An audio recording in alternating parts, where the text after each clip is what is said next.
오늘은 히브리서 13장 말씀을 통해서 이 같은 제사를 기뻐하시느니라 라는 제목으로 은혜를 나누고자 합니다.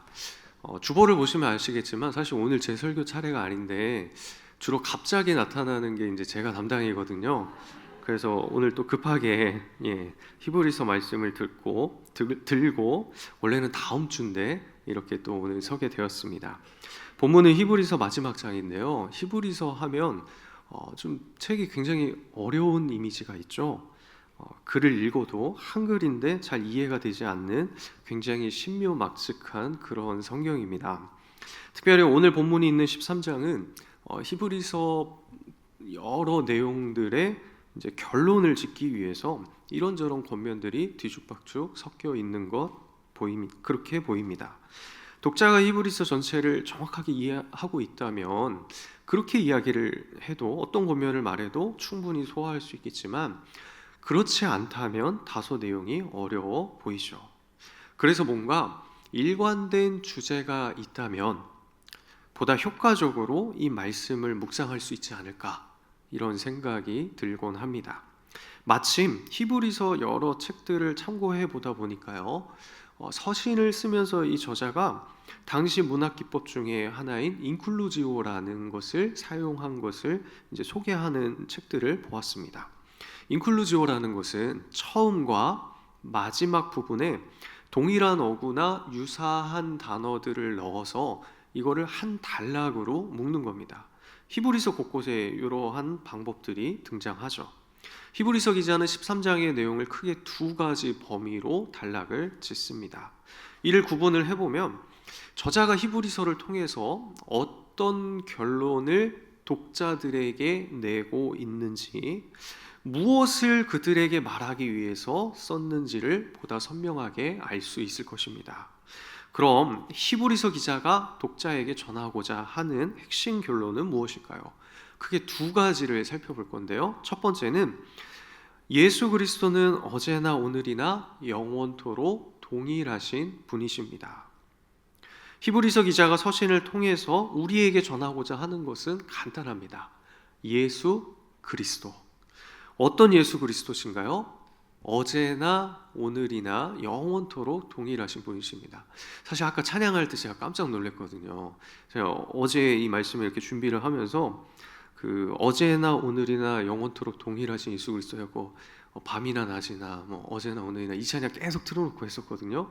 근데 오늘 찬양에 마침 또 그 찬양이 나오더라고요. 참 신기하죠. 오늘 본문 시작인 7절과 마지막 절인 17절에 동일한 어구를 사용하면서 하나의 단락으로 저자는 묻고 있습니다. 한번 7절과 17절을 보실까요? 이 말씀을 보면 17절도 한번 띄워줘 보시겠습니까? 어떤 부분이 동일한 어구를 사용했을까요? 지난 5회 때 숨은 그림 찾기 한번 했었는데 이번엔 숨은 글자 찾기. 이렇게 보시면 7절 중반절에 너희를 인도하던 자들, 또 17절 초반절에는 너희를 인도하는 자들, 두 어구가 동일합니다. 심지어 시제도 원문에서는 현재 시제로 동일합니다. 그런데 첫 번째 나온 너희를 인도하던 자들은 현재로 쓰여졌지만 문맥 자체가 과거 내용이기 때문에 인도하던 자들이라고 한글 성경에서는 번역했죠. 이들은 누구냐면 과거 앞 세대의 공동체 지도자들을 가리킵니다. 이전 세대에 하나님의 말씀을 가르쳐준 지도자들이 몸소 보여주었던 믿음의 행실을 본받고 기억하라고 권면하고 있는 것이죠. 그리고 17절의 마지막 부분에 와서 요 한 단락의 마지막 부분에 와서 너희를 인도하는 자들에게 순종하고 복종하라라고 권면하는데요. 이들은 누구냐면 현재 이 히브리서를 읽고 있는 독자들 공동체의 지도자들을 가리킵니다. 자, 그러니까 정리를 해보자면요. 7절에 언급되었던 하나님의 말씀을 너희에게 일러주었던 과거 공동체의 지도자들은 지금 히브리서를 읽고 있는 1차 독자들의 공동체에 초석을 놓았습니다.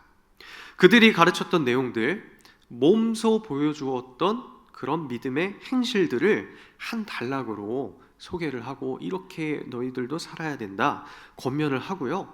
또 히브리서 기자가 말하는 것이 무엇이냐면 이제 현재 너희를 인도하고 있는 지도자들에게 순종하고 복종하라 이렇게 말하는 것입니다. 왜 그럴까요? 과거와 현재 지도자들을 연결해주는 연결고리가 하나 등장합니다. 그것이 바로 8절이에요. 8절에 보니까요, 예수 그리스도는 어제나 오늘이나 영원토록 동일하시니라. 굉장히 유명한 구절이죠. 읽기만 해도 가슴이 벅차오릅니다. 근데 사실 곰곰이 묵상을 해보면 어제나 오늘은 동일할 수 있습니다. 저희 가정에 얼마 전에 좀 특별한 일이 있어서 가족 사진을 찍었거든요. 가족 사진을 찍고 나서 아내랑 저랑 이런 이야기를 했어요. 사진을 보고 깜짝 놀랐습니다. 저랑 아내랑 너무 늙어 있는 거예요. 예전에 봤던 사진들과는 전혀 다른 모습에 깜짝 놀랐습니다. 근데 매일매일 거울을 보며 또 아니면 핸드폰 사진을 보면서는 전혀 몰랐거든요. 그러니까 어제나 오늘은 얼마든지 동일할 수 있습니다. 그런데 예수 그리스도는 영원토록 동일하신 분이십니다. 왜 이런 말씀을 갑자기 하고 있는 것일까요? 문맥에 비추어서 이 말씀을 이해해 보자면 이렇습니다. 히브리서를 읽고 있는 독자 공동체에 하나님의 말씀을 가르쳤고 믿음의 초석을 놓았고 공동체를 이끌었던 지도자들은 그 사람들은 이제 없는 거예요. 다 사라졌습니다. 그런데 여전히 우리에게는 어제나 오늘이나 영원토록 동일하신 분이 계십니다. 예수 그리스도시죠. 뛰어난 지도자라 할지라도 육신이 쇠하면 죽게 되어 있습니다. 이 땅에 영원히 살 수가 없어요. 그런데 어제나 오늘이나 영원토록 동일하신 예수 그리스도가 우리 안에 있기 때문에 이 말씀을 기준 삼아 공동체를 가르치고 공동체의 본이 되기 위해서 열심히 목양하고 노력하고 있는 지도자들에게 너희는 순종하고 복종해야 된다라고 말씀하고 있는 것이죠. 우리 교회는 올해가 벌써 71주년입니다. 참 감사한 것은 우리 교회에 창립했던 창립 멤버분들이 지금도 교회에서 예배의 자리, 기도의 자리를 지켜주고 계시다는 것입니다. 한번 이렇게 생각을 해볼까요? 시간이 조금 더 흘러서 한 30년 정도 더 흐르면 100주년이 되잖아요. 그러면 그때는 이 건물이 아니라 아마 새 예배당에서 100주년 기념 예배를 드리고 있겠죠. 그리고 우리 교회에 추석을 놓은 귀한 지도자분들이 실제가 아니라 영상이나 사진으로 뵐 것입니다. 그분들을 추억하고요, 그 뜻을 기릴 것입니다. 아마 지금 여기 계신 분들 중에 그때 가서 계시는 분들보다는 또 안 계시는 분들이 더 많지 않을까 이렇게 생각도 할 수 있습니다. 무엇을 말하고자 하는 것이냐면요, 시간이 흐르고 시대는 변화합니다. 건물도 옮기고요, 구성원도 바뀝니다. 어쩌면 예배 형식도 달라질 수도 있어요. 또 성경을 해석하는 신학도 변화할 수 있습니다. 그런데 예수 그리스도는 어제나 오늘이나 영원토록 동일하십니다. 우리 이전의 믿음의 선배들이 믿었던 예수 그리스도, 그분과 지금 현재 우리가 믿는 예수 그리스도가 동일합니다. 또한 우리가 지금 믿고 있는 이 예수 그리스도와 우리 다음 세대가 믿을 예수 그리스도가 동일합니다. 히브리서 기자가 이것을 말하고자 하는 거예요. 히브리서 독자들은 정말 믿음을 지키기 어려운 시기에 있었습니다. 세상에서는 핍박을 당하고요, 탈취를 당했죠. 예수 그리스도를 믿는 신앙을 지키기가 어려워서 배교의 위험에 처해 있는 것처럼 히브리서를 보면 나타납니다. 그들에게 전하는 히브리서의 소망의 메시지는 무엇이냐면 바로 어제나 오늘이나 영원토록 변함없으신 예수 그리스도를 우리가 의지하자는 것입니다. 세상은 변하고 우리를 힘들게 하지만 우리 선배님들이 지켰던 그 믿음, 예수 그리스도에 대한 믿음, 그리고 우리의 다음 세대가 지켜나갈 그 예수 그리스도에 대한 소망을 바라보자는 것입니다. 그것은 오늘날 우리에게도 동일하게 요구되는 믿음이죠. 또한 과거의 지도자들이나 현재 지도자들이나 그들의 모습을 귀하게 여기고 본받아야 할 이유는 무엇이냐면요, 그들이 뛰어난 인물이고 또 그 엄청난 일들을 했기 때문이 아니라 그 속에 동일한 예수 그리스도가 있었기 때문입니다. 이런 관점에서 보면요, 우리가 온전한 믿음 계승을 위해서 날마다 기도하는데 그 온전한 믿음 계승의 실체는 동일한 예수 그리스도를 전달하는 것입니다. 믿음의 선배들이 예수 그리스도의 소망으로 살아가는 모습을 후배들에게 보여주고요, 후배들은 동일한 예수 그리스도의 소망으로 사는 것, 이것이 믿음 계승이죠. 부모가 예수 그리스도에게 사로잡혀서 눈물 흘려 기도하고 삶의 모든 문제들을 하나님 앞에 다 내어가는 모습들을 자녀들에게 보여주고, 자녀는 동일한 예수 그리스도를 전적으로 의지하며 앞으로 그것을 이어서 살아가는 것, 이것이 온전한 믿음 계승입니다. 세대가 바뀌어도 여전히 동일하신 예수 그리스도를 믿고 그 믿음을 이어가는 것, 이것이 우리가 꿈꾸는 온전한 믿음 계승입니다.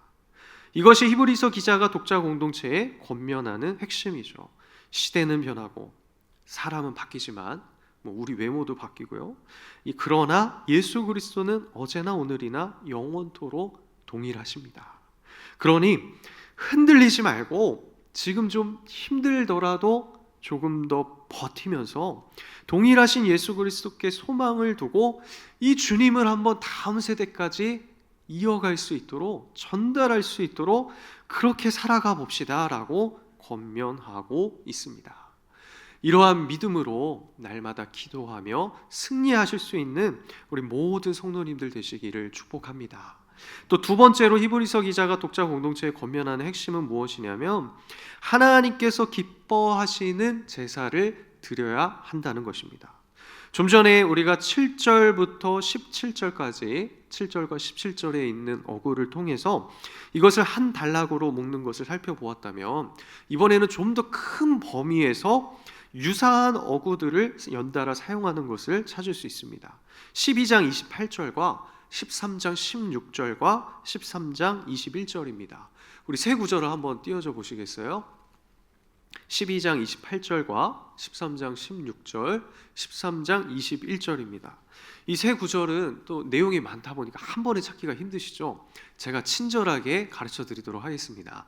12장 28절 마지막 부분에 보면 하나님을 기쁘시게 섬길지니, 13장 16절 마지막 부분에 하나님은 이 같은 제사를 기뻐하시느니라. 또 21절 중간쯤에 보면 그 앞에 즐거운 것을, 이렇게 단어들이 나옵니다. 원어로 보면 모두 같은 단어입니다. 히브리서 기자는 지금까지 자신이 서신에서 강조해 왔던 모든 내용들을 종합해서 결론을 맺고 있는데요, 하나님께서 우리를 위해서 엄청난 구원의 일을 행하셨고 그것에 관해서 우리가 그 일을 안다면 하나님을 기쁘시게 하는 삶을 살아야 한다, 이렇게 권면하고 있는 것이죠. 그럼 그 하나님께서 하나님을 기쁘시게 하는 일을 어떻게 할 수 있느냐? 그것이 무엇입니까? 하나님이 기뻐하시는 제사를 드리는 것입니다. 그렇다면 우리는 어떻게 하나님을 기쁘시게 하는 제사를 드릴 수 있을까요? 여러 말들로 설명을 하고 있지만 그 중에 핵심은 13절입니다. 우리 13절 한번 같이 읽어볼까요? 그런즉 우리도 그의 치욕을 짊어지고 영문 밖으로 그에게 나아가자. 우리의 예배는 어디에서 예배 드려야 합니까? 영문 밖에서 예배를 드려야 합니다. 일종의 장소 개념처럼 보이지만 영문 밖이라는 이 의미는 장소만 의미하는 것이 아니고요, 우리 신앙을 아주 종합적인 그 개념을 담고 있습니다. 우리는 왜 영문 밖에서 예배를 드려야 할까요? 영문 밖이라는 말의 의미는 구약의 크게 두 가지 구절이 아주 의미를 잘 드러내 주는데요, 첫 번째는 레위기 16장 27절입니다. 속죄제 수송아지와 속죄제 염소의 피를 성소에 들여다가 속죄하였은즉 그 가죽과 고기와 똥을 밖으로 내다가 불사를 것이요. 이것은 속죄일의 속죄 예식에 관한 규례입니다. 백성의 죄를 사하기 위해서 용서받기 위해서 제물을 바쳤습니다. 속죄제를 드린 것이죠. 그러면 이 제물은 어떻게 처리할까요? 일단 피는 성소에서 죄를 사하기 위해 다 사용하였고요. 이제 남은 것은 그 동물의 고기와 가죽과 그 속에 있는 지저분한 배설물들입니다. 이것들은 밖으로 내보내서 불살라야 합니다. 이를 히브리서 13장 11절에서는 그 육체는 영문 밖에서 불사름이라 라고 표현하죠. 그러니까 속죄일 제물을 제사장들이 나누어 먹지 않고요, 진영 밖으로 가지고 가서 불태웠던 것처럼 우리의 모든 죄를 속하기 위해 오신 제물 대신 예수 그리스도의 몸은 성문 밖에서 고난을 받으셨습니다. 이 고난의 결과 신약의 성도들, 우리들은 이 땅에 있는 지상의 성소가 아니라 저 하늘 하나님의 보좌 앞에 그 성소에 가서 담대히 나아가 예배할 수 있는 특권을 가지게 된 것입니다. 이것이 히브리서의 논지예요. 이제 우리는 예수 그리스도의 피를 힘입어서 저 하늘 보좌 앞에 나아가서 하나님을 마음껏 찬양하고요, 우리 존재가 그런 존재가 아니거든요. 그런데 하나님을 마음껏 예배할 수 있게 되었습니다. 우리 죄를 사하시기 위해 제물로 영문 밖에서 불태워진 예수 그리스도를 힘입어 예배하는 것, 이것이 하나님께서 기뻐하시는 제사입니다. 두 번째로 영문 밖을 의미하는 구약의 구절은 무엇이냐면 출애굽기 33장 7절인데요. 모세가 항상 장막을 취하여 진 밖에 쳐서 진과 멀리 떠나게 하고 회막이라 이름하니 여호와를 앙모하는 자는 다 진 바깥 회망으로 나아가며. 지금 이 상황은 어떤 상황이냐면요, 금송아지를 우상 숭배한 이후의 상황입니다. 모세가 시내산에 올라가서 하나님을 만나고 있었어요. 그런데 백성들이 모세를 기다리는데 아무리 기다려도 모세가 내려오지를 않는 거예요. 두려움이 찾아왔습니다. 그러자 예전 애굽에서 행했던 습관들이 나온 거죠. 자신들이 갖고 있던 금을 다 모으기 시작합니다. 그리고 금송아지를 만들고, 봐라, 이것이 우리를 애굽에서 구원해 주신 여호와 하나님이시다라고 선언했습니다. 우상 숭배를 한 것이죠. 이 모습을 하나님께서 보시고서는 백성들에게 진노하셨어요. 그런데 그 중간에 있었던 모세의 기도로 백성들이 그나마 진멸을 멸했습니다. 하지만 이때부터 달라진 것이 있었습니다. 하나님께서는 이 사건 이후에 자신의 처소를 모세의 처소와 함께 진 밖에 두셨습니다. 이것이 영문 밖의 의미입니다. 이 말씀은 글자로만 이해해서는 마음에 다가오지가 않더라고요. 하나님의 마음을 헤아리셔야 합니다. 자신이 선택하셨고 자기 백성 삼은 이스라엘 백성들 진 밖으로 스스로 나가셔서 회막을 치고 그곳에 거하시는 하나님의 마음이 느껴지십니까? 영문 밖은 백성들에 의해 거부된 버림의 자리입니다. 수치의 자리입니다. 그런데 아이러니하게도 영문 밖은 여호와를 앙모하는 자들이 나와서 하나님을 만나는 영광의 자리입니다. 사람에 의해서는 하나님이 버려진 수치의 자리이지만 동시에 그곳은 하나님에 의해 하나님의 영광을 나타내고 백성들이 하나님의 영광을 경험할 수 있는 자리가 되었습니다. 신약 성경과 우리가 히브리서 내용을 통해서 우리가 잘 알고 있듯이 그 영문 밖 그 자리는 골고다 십자가의 자리임을 우리는 알고 있습니다. 그곳에서 예수님은 수치와 고난을 당하셨지만 사람들의 핍박과 제자들의 배신까지 당하셨지만 하나님께서는 그 수치를 스스로 취하셨고요, 백성들에게, 자신을 배신한 백성들에게 구원의 은혜를 베푸셨습니다. 사랑하는 성도 여러분, 오늘 말씀에 근거하여 묵상해 보면요, 예배의 장소는 내가 정하는 것이 아닙니다. 하나님께서 정하신 장소에서 예배해야 합니다. 그래야 하나님께서 기뻐하시는 제사를 드릴 수가 있는 것이죠. 그 장소가 어디일까요? 바로 영문 밖입니다. 영문 밖은 예수 그리스도의 몸이 불태워진 고난의 자리입니다. 우리 인생이 예배라고 하는데요, 우리의 삶을 예배로 드려야 한다고 하는데요, 내 삶은 이러한 영문 밖 예수 그리스도가 드러나고 있으십니까? 그 의미가 선명하게 다른 사람들에게 보여주고 있으십니까? 아무리 좋은 장소를 마련해 놓고 하나님을 그곳에 청한다 할지라도 하나님이 그곳에 임재하시지 않으면 아무런 소용이 없습니다. 건물을 아무리 멋지게 지어 놓아도 그곳에 하나님이 찾아오시지 않으면 아무런 소용이 없습니다. 사람들이 많이 모이고 어떤 행사를 해서 흥행에 성공했다면 그것이 예배가 성공했다고 우리를 오히려 착각에 빠지게 만들 수도 있습니다. 하지만 우리가 하나님을 만나는 자리는 오늘 본문에 비추어 볼 때 멋진 옷을 입고 높은 자들이 모이는 왕궁이 아니라 사람들에 의해 버려지고 수치를 당했던 장소, 바로 영문 밖 십자가의 자리입니다. 히브리서를 읽고 있는 1차 독자들에게는 그 영문 밖이 지금 자기들이 처해 있는 현실일 수 있습니다. 거친 파도가 몰아치고 있고요, 험난한 세상의 유혹이 다가오고 있는 이 현실이에요.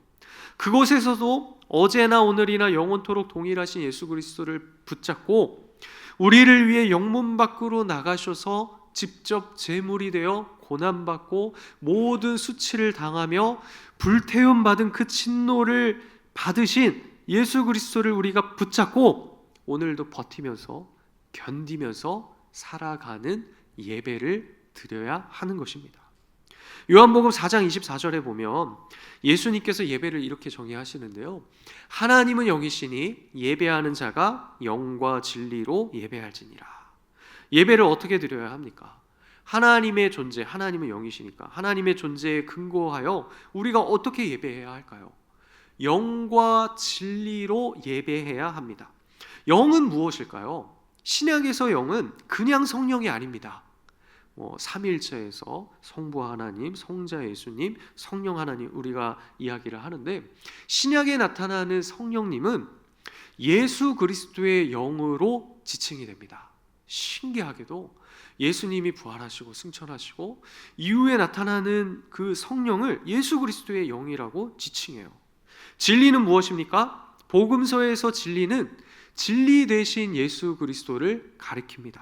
그러니까 예배는 어떻게 드려야 합니까? 예수 그리스도의 영으로 드려야 하고요, 진리 되신 예수 그리스도로 드려야 합니다. 이것을 하나님께서 기뻐하신다고요. 그러면 우리는 왜 영문 밖에서 예배해야 할까요? 그곳에 언제나 어제나 오늘이나 영원토록 동일하신 예수님이 계시기 때문입니다. 영문 밖에 계신 예수 그리스도로, 예수 그리스도의 영으로, 예수 그리스도의 진리로 예배를 드리는 것이 하나님께서 기뻐하시는 제사입니다. 내가 무엇인가 하나님께 드리는 예배가 아니고요, 우리를 위해서 이루신 하나님의 일을 의지하여 예수 그리스도로 드리는 예배가 하나님께서 기뻐하시는 예배입니다. 그러니까 말씀을 정리하면서 우리가 오해하지 말아야 할 부분이 이것이에요. 우리가 어떤 귀한 것을 하나님께 드린다고 해서 하나님이 그 귀한 것을 통해 기쁨을 받지 않으십니다. 그 하나님 더 많으세요. 얼마나 귀한 것도 많습니까? 온 세상이 다 하나님 것입니다. 우리가 어떤 찬양을 정말 잘 준비해서 멋진 화음을 넣어서 사람들이 다 감동하는 그런 찬양을 하나님께 올려드린다 해서 그 찬양을 하나님이 기뻐하시는 것이 아니에요. 설교자가 정말 명설교를 해서 여기 계신 모든 분들을 막 눈물 콧물 다 빼놓고 마음에 감동을 막 심어줘서 뭔가 이 가슴에 뜨거움을 준다고 해서 그것이 하나님의 기쁨이 되는 것이 아닙니다. 사실 그것들은 하나님 보시기에 너무나도 하찮고 연약한 것들입니다. 그런데 왜 하나님께서 우리의 예배에 그 연약한 우리의 찬양, 보잘것없는 우리의 마음을 기쁘게 받으십니까? 이유는 하나밖에 없어요. 우리가 예수 그리스도를 힘입어 하기 때문입니다. 나 때문이 아니라 예수님 때문에 하나님께서는 우리의 예배를 받으시는 거예요. 나 때문이 아니라, 우리 때문이 아니라 하나님께서는 예수 그리스도 때문에 우리의 찬양을 기뻐 받으시는 것입니다. 우리는 이것을 정확하게 깨달아야 합니다. 그렇기 때문에 우리가 은혜로 살아가는 것입니다.